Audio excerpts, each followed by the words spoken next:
આપણે સૌ શાસન માટે કશું કરવા માંગીએ છીએ, હું તમે બધા જ, અને દરેક જણ કંઈક ને કંઈક કરીએ પણ છીએ. તકલીફ માત્ર એટલી છે કે આપણે બધા એકલ શુરા છીએ, એકલ પંડે મહેનત કરવામાં માનીએ છીએ. પણ જૈનિકનો જન્મ એના માટે થયો છે કે આવી રીતે એકલા એકલા કામ કરનાર સૌને સાંકળી લેવા, એકલા એકલા વિચાર કરનાર સૌને એક પ્લેટફોર્મ આપી દેવું કે જે પોતાનો અવાજ સકલ સંઘ સુધી, તમામ આચાર્ય ભગવંતો સુધી પહોંચાડી શકે. જે દરેક એવું માને છે કે આ શાસનને જે સારું છે એનાથી વધારે સારું બનાવી શકાય છે, પણ એની પાસે આચાર્ય ભગવંતો સુધી પોતાની વાત પહોંચાડવા માટે કોઈ પ્લેટફોર્મ નથી. વિઝન જીન શાસન એનો જન્મ આ પ્લેટફોર્મ માટે થયો છે. તો મને શ્રદ્ધા છે એ લાખો લાખો જૈનો પર કે જે શાસનને પોતાનું ગણે છે. મને શ્રદ્ધા છે એ લાખો જૈન સાવક સાવિકાઓ પર કે જેમને આ શાસનની પડી છે.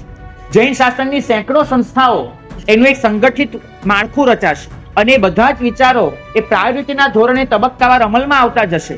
અને અમલમાં આવીને કદાચ આપણે જ્યારે છેલ્લી વાર ઊંઘી જઈશું ને ત્યારે એક સુકૂનની નીંદ હશે કે આ શાસનને મારાથી જે અપાતું હતું એ મેં આપ્યું.